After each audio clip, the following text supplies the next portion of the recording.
Fala galera, nesse vídeo eu queria falar com você sobre as principais bibliotecas de Python, as bibliotecas mais usadas ou aqueles módulos, bibliotecas que você tem que saber. E bom, antes de mais nada, o que é biblioteca, o que é um módulo, né? Na verdade, esses dois nomes significam aqui pra gente, pro contexto desse vídeo, a mesma coisa, que nada mais é do que um pacote de código que já está pronto no Python. Alguém já construiu aquele pacote de códigos, você instala ele no seu computador, importa ele para dentro do seu código e usa ele, para você não ter que criar as coisas do zero. Então, por exemplo, eu quero conseguir ler uma imagem em Python. Você, atualmente, se você tentar tirar da sua cabeça, eu imagino que você não saiba como ler uma imagem no Python. Só que existe uma biblioteca, por exemplo, o OpenCV, que a gente vai comentar sobre ele aqui nesse vídeo, que permite que você use as ferramentas dele para ler as imagens no Python. E aí fica muito mais fácil, você não tem que criar o seu código do zero, só tem que entender como que você usa o OpenCV. Só que existem centenas de milhares de bibliotecas. E quais são as principais? Quais são as que você tem que saber? Quais são as que a gente mais usa no dia a dia? Bom, foi por isso que eu fiz esse vídeo. E aí, antes da gente entrar efetivamente na lista, eu só queria ressaltar algumas coisinhas importantes. Primeiro, essa lista está em constante mudança, porque como o Python está o tempo todo evoluindo, pode ser que surjam novas bibliotecas que se tornem mais importantes do que uma outra que eu vou comentar aqui dentro. E outra coisa pode ser que eu comente aqui, fale de bibliotecas e você por algum motivo não goste de uma delas. Ou então por algum motivo você ache que alguma outra biblioteca que faça a mesma função, que sirva para a mesma coisa, é melhor do que aquela que eu comentei. Bom, se esse for o caso, duas coisas. Primeiro, deixa as suas recomendações de biblioteca também aqui embaixo na descrição, até porque se eu esquecer alguma da lista, é legal essa troca, essa interação, essa criação junta de vocês. Então deixa as bibliotecas que você mais usa, as suas recomendações aqui nos comentários também aqui embaixo, beleza? E claro, não se esquece de dar o like no vídeo e se inscrever no canal, porque isso ajuda muito a gente. E muito importante também, como eu sei que muita gente que está vendo esse vídeo daqui está aprendendo Python, está querendo aprender Python, eu vou deixar um mini curso aqui embaixo para você, justamente para você construir o seu primeiro projeto em Python, que usa algumas das bibliotecas que eu comentei aqui dentro desse projeto. Então, se você quiser já construir seu primeiro projeto, pega esse mini curso que vai estar aqui na descrição. Bom, vamos lá então para a nossa lista de bibliotecas. Lembrando, o meu objetivo aqui é dar um norte, é dar um direcionamento para vocês em relação a essa quantidade enorme de bibliotecas que tem. Mas, como eu falei, se tem alguma biblioteca que você goste mais do que alguma que eu comentei, não tem problema nenhum. Se ela resolve o seu problema, você pode continuar usando ela, não tem nada de errado. Mas vamos lá para a lista. Eu dividi essa lista em 4 grandes categorias, que são as bibliotecas para criação de sites e APIs, as bibliotecas para ciência de dados e inteligência artificial, as bibliotecas para automações e as bibliotecas de interface, criação de interface gráfica, beleza? Eu dividi nessas 4 categorias porque eu acho que vai facilitar o seu entendimento e porque costumam ser as grandes categorias assim do Python, quando a gente pensa assim, o que eu quero fazer com o Python, beleza? Então vamos lá, primeira categoria, criação de sites e APIs. Bom, eu fiz o seguinte, eu já deixei aberto aqui pra gente o link com todas essas bibliotecas, tá vendo? E aí eu vou passando por cada uma delas e te mostrando. Então a primeira delas é a biblioteca Requests. Essa biblioteca ela é muito boa para você conseguir fazer interação entre APIs e interação com sites, para você requisitar uma informação do site ou enviar uma informação para ele. Muito importante a biblioteca Requests, principalmente se você for trabalhar com essa área, mas mesmo não trabalhando nessa área, pode ser que você acabe precisando, beleza? Próxima, não é bem uma biblioteca, já chega a ser um framework, ou seja, seria tipo quase como um conjunto assim de bibliotecas, de funcionalidades, mas enfim, é o Flask. O Flask ele é uma ferramenta, ele é um framework, feito para o Python, justamente para você poder criar sites e criar APIs. E o Flask, ele é, digamos assim, ele é considerado lightweight, ou seja, ele é uma ferramenta muito leve, muito simples de ser usada, simples de começar. Ele foi feito para ser isso e para ser muito flexível, você conseguir basicamente fazer com ele o que você precisar, beleza? E em paralelo existe uma outra ferramenta também muito importante, que vocês já devem até saber qual é a que eu vou falar agora, para a construção de sites, que é o Django. A diferença do Flask para o Django, os dois são muito bons, você pode escolher se especializar em um ou em outro, não tem problema. Os dois conseguem construir sites, os dois conseguem construir APIs. Agora qual é a diferença entre eles? O Flask ele é lightweight, ou seja, ele é muito flexível e muito simples de começar. Ele vem, digamos assim, muito cru e você vai construindo tudo o que você quer. O Django não. O Django ele já é mais robusto, ele já vem mais pronto para você, com uma série de coisas já construídas dentro dele, mas ele já vem, digamos assim, um pouco mais pesado nesse sentido. Ele já começa com uma estrutura muito mais complexa do que o Flask, que às vezes para quem está começando pode ser um pouco confuso, beleza? Mas para construir programas muito grandes, para construir sites muito grandes, o Django é uma ferramenta muito usada também. Então os dois são muito bons, escolhe o que você quiser. E nessa categoria de bibliotecas de web, esses são os 3 que eu ressaltei. Próxima categoria, categoria de ciência de dados e inteligência artificial.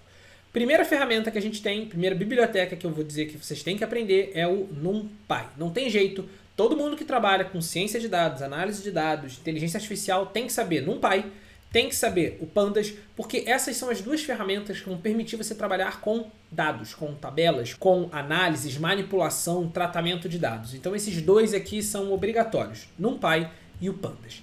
Além disso, a gente tem agora as bibliotecas de gráficos. Então são as bibliotecas que trabalham com essa parte de visualização dos dados. Então a gente tem algumas bibliotecas para fazer isso. Você pode escolher uma, duas ou as 3. Na prática a gente acaba usando um pouco de cada uma delas, mas as 3 são muito úteis, que é o Plotly, que é esse que eu estou mostrando aqui para você agora, o Matplotlib e o Seaborn. Essas aqui você pode ver aqui até nos vídeos aqui do canal, quando a gente cria gráfico, às vezes a gente cria gráfico com a Seaborn, às vezes com a Matplotlib, às vezes com a Plotly. Porque você dominar essas 3 vai te dar uma flexibilidade na hora de você fazer as suas análises, visualizar os seus dados, criar os seus gráficos. E para quem quiser dar um passo além de gráficos, ou seja, eu não quero só criar um gráfico, eu quero criar um dashboard, eu quero disponibilizar o dashboard em algum lugar, e aí eu vou recomendar para você então a integração de Python com o Power BI, que chega a ser uma outra ferramenta, não é de Python especificamente, mas você consegue usar Python dentro do Power BI e integrar as duas coisas. É uma excelente solução para quem quer construir dashboards com as suas análises em Python. E também a biblioteca Dash do Plotly, beleza? O Plotly ele tem, digamos assim, como se fosse uma extensão dele, que seria o Dash, que é justamente para você construir dashboards, aí falando especificamente de Python. E além disso, tem também o Streamlit. O Streamlit ele não é bem de criação de gráficos, mas ele é de disponibilização, digamos assim, das suas ferramentas de ciência de dados, dos projetos que você fez de uma forma visual, em um sisteminha que a pessoa possa clicar, mexer, visualizar alguma coisa ou outra em gráfico também, e assim vai, beleza? Então, fica aqui também essas 3 recomendações para quem já estiver chegando, digamos assim, nesse passo além, beleza? Agora, ainda falando de ciência de dados e inteligência artificial, a gente tem que falar das bibliotecas que são responsáveis pela inteligência da ciência de dados, pela criação da inteligência artificial, por todo esse trabalho pesado, digamos assim, esses modelos.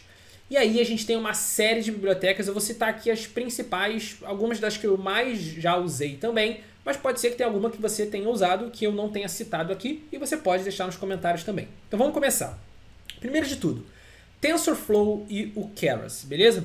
O TensorFlow e o Keras, eles são ferramentas que eles funcionam muito bem para inteligência artificial. Então, para a criação dos seus modelos de inteligência artificial, principalmente se você estiver falando aí de redes neurais, de deep learning, provavelmente você vai acabar caindo em algum desses caras aqui para você usar.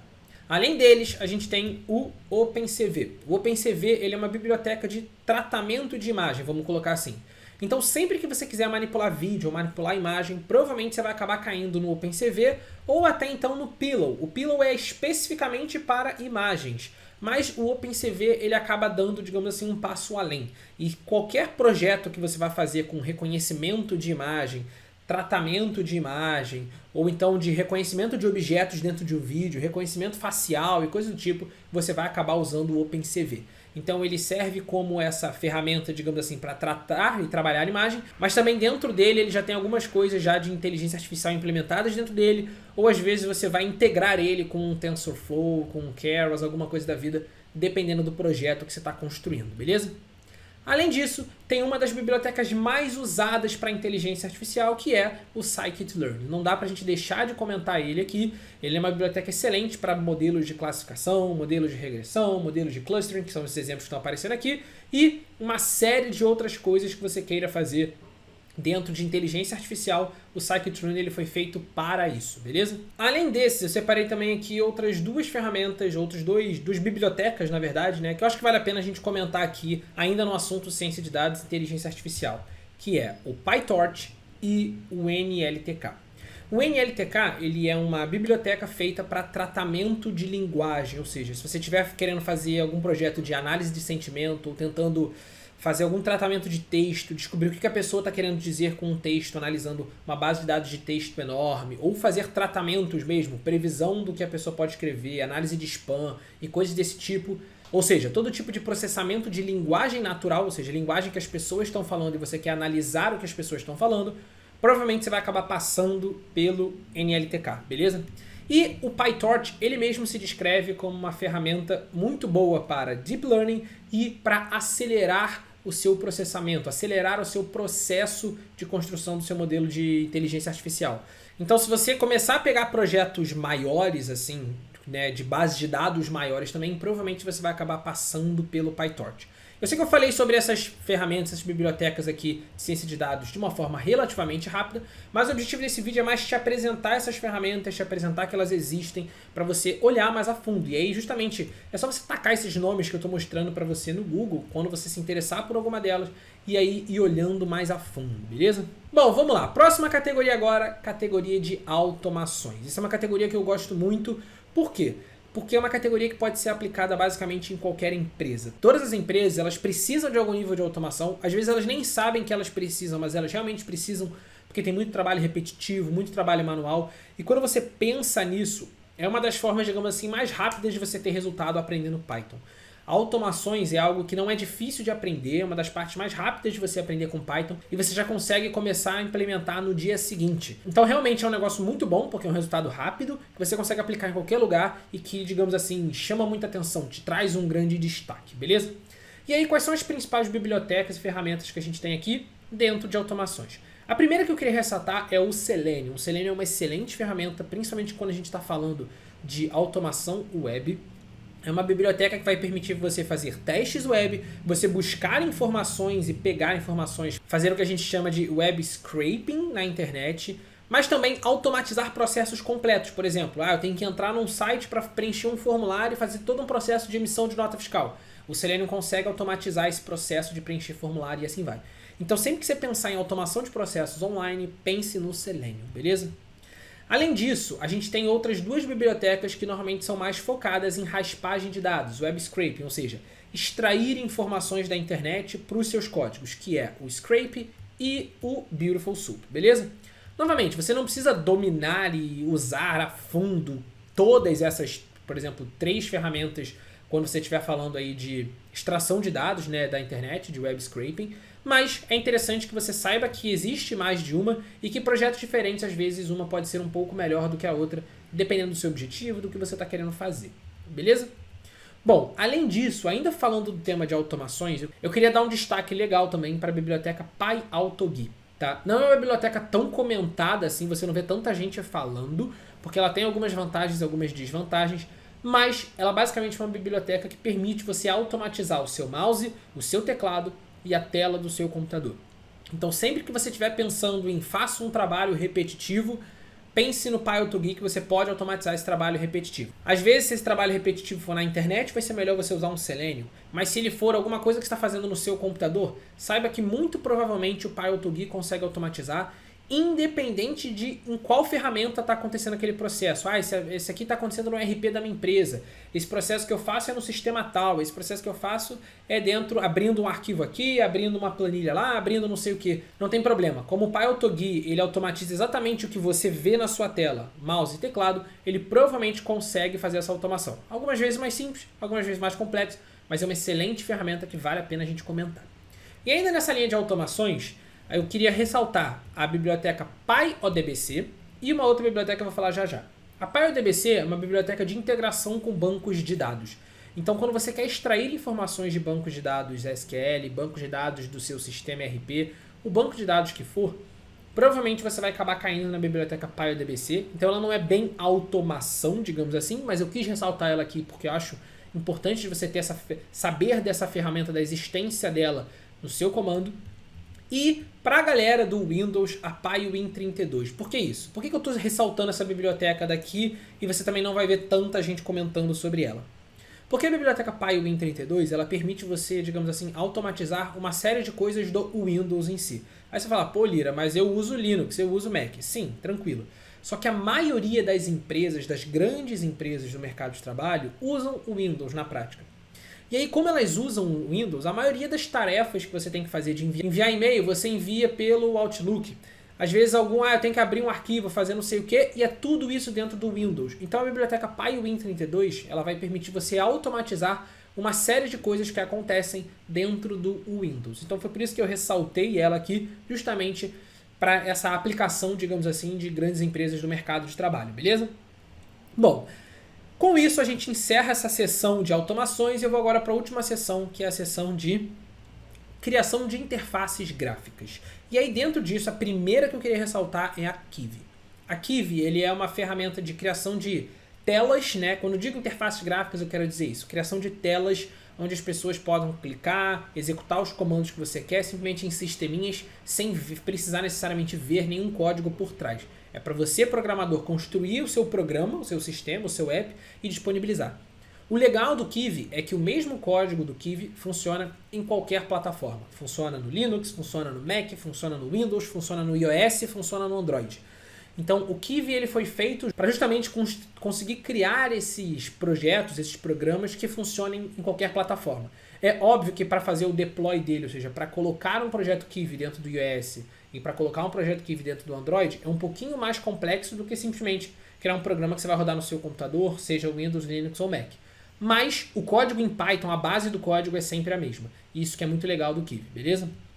Além disso, eu queria ressaltar o TK-Inter, que tem um pessoal que não gosta, que acha o TK-Inter meio feio para criação de telas, de interfaces gráficas, mas ele é a mais simples para você começar. Então não é à toa que ele já vem pronto dentro do Python, você não precisa instalar ele por fora. Ele já vem dentro do Python TK-Inter quando você instala o Python normalmente. Então para criar telas simples de programas que vão ter 2, 3 botões, coisinhas simples, normalmente a gente vai acabar usando o TK-Inter porque ele vai ser prático, vai ser simples de colocar no ar, ele não é tão confuso assim, então ele é relativamente mais tranquilo de usar. Mas se você quiser acabar indo para um lado um pouco mais complexo de criação de sistema, de interfaces maiores, sistemas em que você vai ter, digamos assim, um pouco mais de funcionalidades ali dentro, aí talvez você vai cair ou para o Kivy, que eu comentei, ou então para o PyQt5. Beleza? Serve para você criar telas para os seus programas, mas normalmente para o PyQt5 você vai cair para essa linha quando você estiver criando sisteminhas um pouco mais complexos e não só uma telinha com 2, 3 botões. Beleza? Então com isso a gente encerra as nossas principais bibliotecas que eu queria trazer para vocês aqui nesse vídeo. Eu queria só ressaltar no final também, é uma biblioteca que eu já usei para criação de jogos. Confesso que não é o meu forte, nunca fiz muita criação de jogos com Python, mas por exemplo na playlist aqui no canal onde a gente cria o jogo do Flappy Bird, a gente fez com o Pygame. Então para jogos 2D ela costuma funcionar muito bem, para jogos 3D confesso que eu nunca testei muito e talvez tenha outras funcionalidades melhores para games especificamente. Mas como o nosso principal foco aqui do canal é o foco do mercado de trabalho, a gente acaba não entrando tanto assim nessa parte de criação de jogos. Então essa aqui é a minha lista de bibliotecas que eu acho que são as mais importantes que você tem que saber usar. É óbvio que, primeiro, se você estiver aprendendo agora, você não tem que se preocupar em dominar todas elas de ontem para hoje. Isso é algo que você vai evoluindo ao longo do tempo. Claro também que dependendo do seu foco, você vai precisar dominar algumas bibliotecas e outras não. Eu não citei aqui bibliotecas que, digamos assim, são bibliotecas auxiliares, que a gente sempre acaba usando, que elas já vêm dentro do Python, como o S, como o Tiny, como a RE do regex e assim vai. Porque essas bibliotecas eu nem considero elas como sendo, digamos assim, bibliotecas que você tem que importar e trazer para o Python. Elas já estão ali dentro, elas já meio que fazem parte mesmo da estrutura normal do dia a dia do Python. Beleza? Então por isso que eu não comentei elas aqui. Todas essas que eu trouxe, elas são normalmente focadas em alguma área específica, elas têm uma forma de funcionamento específica, você tem que entender como que ela funciona por trás. É lógico que, Lira, eu quero aprender a construir sites em Python, eu tenho que saber usar o Keras e o TensorFlow? Provavelmente não. Se você quiser só construir sites, você não vai precisar saber das bibliotecas mais avançadas de inteligência artificial, porque não é o seu foco, não é o seu objetivo. Por isso que eu também criei essas categorias aqui. Só que sempre quanto mais coisa você sabe, acaba que você se torna um profissional mais diferenciado. Não é à toa que, por exemplo, às vezes para disponibilizar um modelo que você criou usando inteligência artificial, o seu modelo lá do seu projeto de ciência de dados, você vai acabar criando uma API em Flask para ser consumida. Então tá vendo? Flask foi uma biblioteca que eu comentei na seção de criação de sites e APIs, e inteligência artificial era uma outra seção. Só que o fato de você saber Flask pode te ajudar a fazer o deploy, a disponibilizar, a criar uma API para o seu projeto que você fez usando lá a inteligência artificial. Então, enfim, era isso, galera. Esse era o meu objetivo. Eu não quero que vocês saiam daqui noiados falando: meu Deus, Lira, tem mais de 20 bibliotecas, você tem que saber isso tudo de uma vez. Relaxa, não, uma coisa de cada vez. Escolhe um foco, vai aprendendo e com o passar do tempo você vai evoluindo dentro das ferramentas que você for precisando e você for desenvolvendo. Beleza? Um grande abraço. Não esquece de deixar o seu like, se inscrever no canal e me dizer aqui nos comentários também se você concorda com essa lista, se você quer adicionar alguma coisa dessa lista, se você quer tirar alguma coisa dessa lista, como que você usa as bibliotecas do Python. Beleza? Um grande abraço e até a próxima.